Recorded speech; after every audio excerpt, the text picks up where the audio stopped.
I'm actually a bit embarrassed to say this, but it took me a while to realise quite how cheap these bags are. Hey everyone, welcome to another video. Today I'm going to talk about bags that, how to say it, they're cheap. They're not just cheap looking, some of them are cheap looking, some of them are cheap quality, some of them are both. And some of these I actually own, and I want to just tell you about them and show you them so that you can make up your own mind, your own decision. I will say, as with all of these videos that I do, they are just my opinion. So if you own any of these bags, it's no personal cost on you, it's just my opinion. And I know that a lot of you have seen things that I've bought and owned and you think, what did you do? Why did you do that? That's crazy. So it works both ways, but feel free to have your say below. Oh, and before I get talking about this, and I'm gonna keep saying it until it expires, I have a Farfetch coupon code. It expires on the 4th of October. If you've watched a few videos ago and you heard me talking about a code, that code now doesn't work, but I do have another one, but it doesn't last as very long. It's not commission paying. It actually works on my top. I'll try and find this top and link to it. And yeah, I don't earn anything from it, and it works to new and existing accounts. The first just cheapest bag I've ever known in my life. Wait there.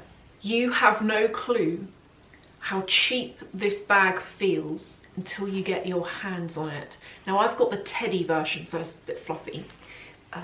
Hopefully you can see there. It's got like a toweling feel to it. But even the regular nylon version, nylon, just to kind of put this into perspective, the good thing that used to be about these bags was the price.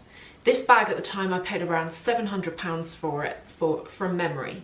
And on touching it, I did know it was cheap. And to be honest, I couldn't believe quite how cheap it felt until I got my hands on it.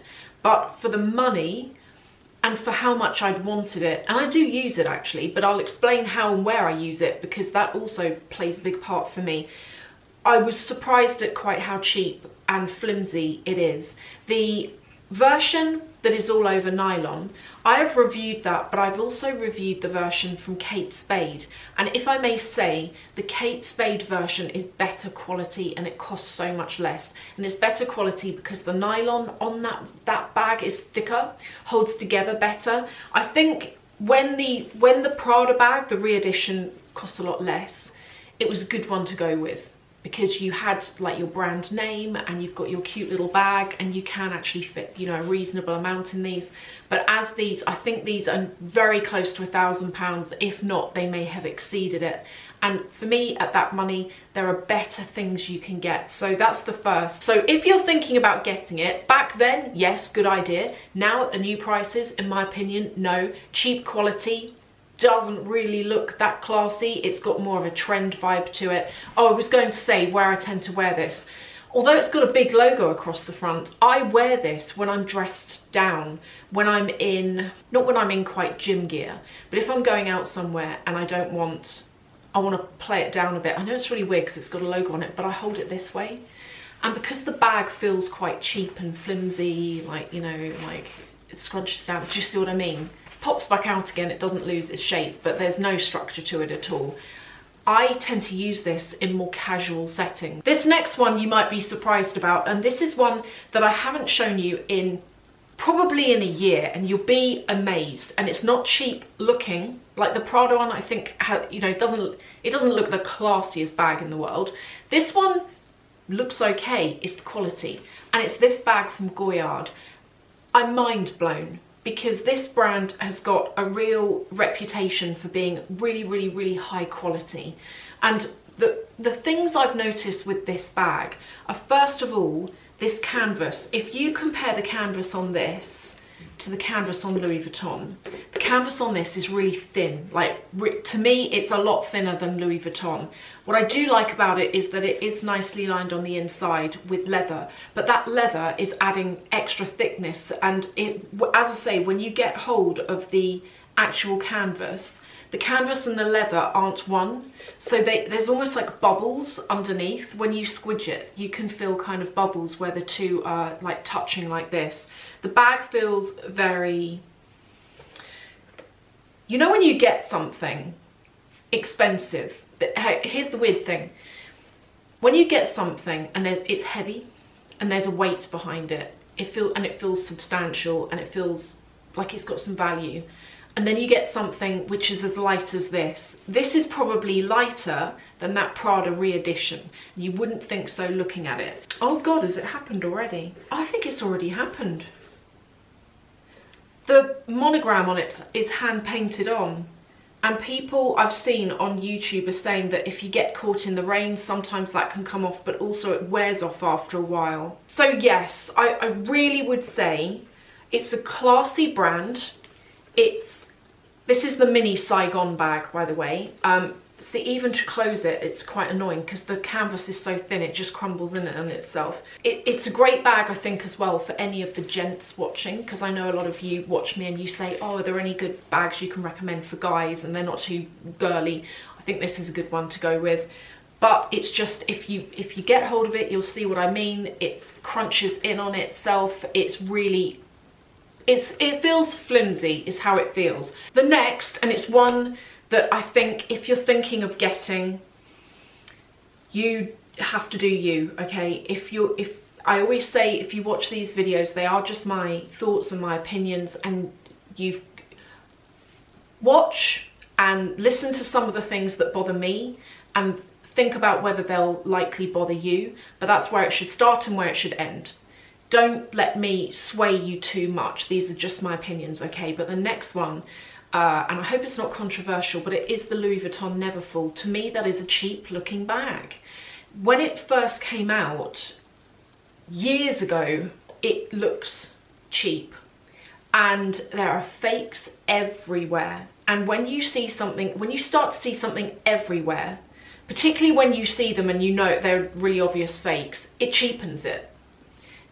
It suddenly turns something that's over £1,000, there's nearly £1,500 to one of the sizes that I saw, suddenly takes that and it turns it into something that doesn't have that value, because why would you go and spend £1,500 on that bag where you can go down the market and buy it for £50 and look just like everyone else and everyone's got that same bag? So to me, it's cheap. One of the things I found with it is the GM size, which is what I had. It really flipped open, there was no security with it, and it just looked mucky. It looked like a mucky bag, but just from the point of view of its structure, I never felt that it was expensive looking. That's the word. It didn't look expensive. The next one is from Louis Vuitton as well, and this is a trend bag that was really boosted a couple of years ago on social media, and every time I see it, I feel like it looks cheap. And when again, coming back to the point I'm trying to make, I'm not trying to cause any offense. This is all just opinion, but my point is, if you're going to spend this kind of money, you don't want something that looks cheap, and you definitely don't want something that is flimsy and that doesn't match up to the price tag. The Louis Vuitton accessories is one of those. It's a bag that everyone is different, okay? But when it came out, I was a bit confused about it because it's like a guitar strap with loads of little pochettes hanging off it. I think from a usability point of view, depends on the kind of person you are. To be honest, this might really suit some of you, but with me, I'd be like, which pocket did I put my keys and where's my credit card? Right, this next one is another one that I own.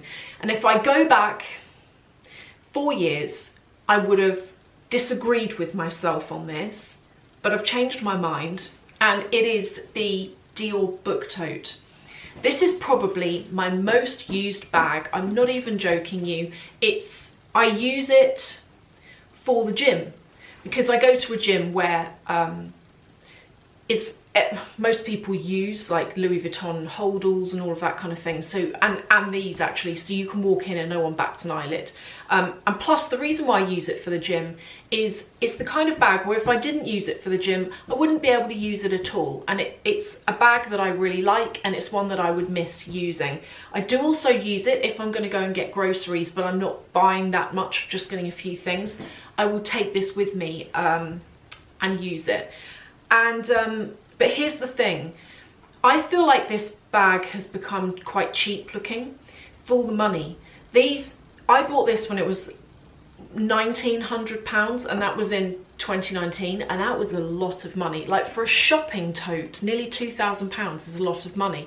But it's a bag that I had been looking at all of that year, and I kept wanting it. And then there was news came of a price increase, and I just thought, you know, if I'm going to get it, I want to get it now before it costs even more. So I jumped in and bought it before the price rise. But even if you look at the mini version, I actually looked at that mini version because I thought, you know, I find this quite a handy bag for when I want to be a bit more casual. Maybe that mini version will work. But when I looked at how much it is, and then you go and look at it in the store, doesn't feel the price that it is.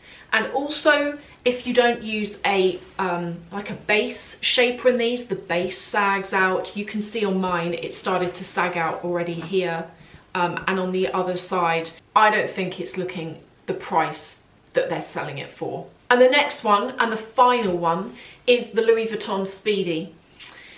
For me, the Speedy is in the same category as the Louis Vuitton Neverfull. They're both very long term. They've both been made for like ages. They are in their own right, they're classic, but being classic doesn't mean to me that they look the price that they are now. I think you can have things that are classic and they're long term, they've been here for years and years, but it doesn't mean that they look 10 grand. You know what I mean? You know, if you look at the Chanel Classic flap in the jumbo size, does that look like an £8,000 handbag? Not really. You go to Hermes, yeah, it's different, but you see what I'm saying. And when you take the Louis Vuitton Speedy, again, it's in that thin, quite flimsy canvas. And whenever I see it, the bag sags.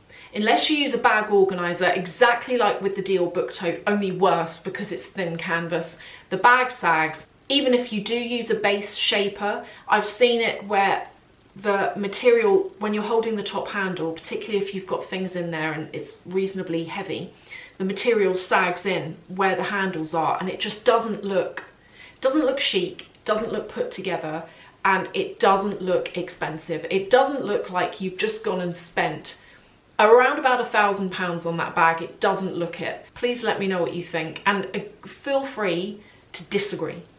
I always say that, and I really mean it. If you disagree with anything, if you're listening and you're like, no, you're totally wrong on that, you know, I've got that bag and I really actually think the quality is great, please share it. As I say, it's just my opinion. Thank you so much for watching, and I'll see you in the next video.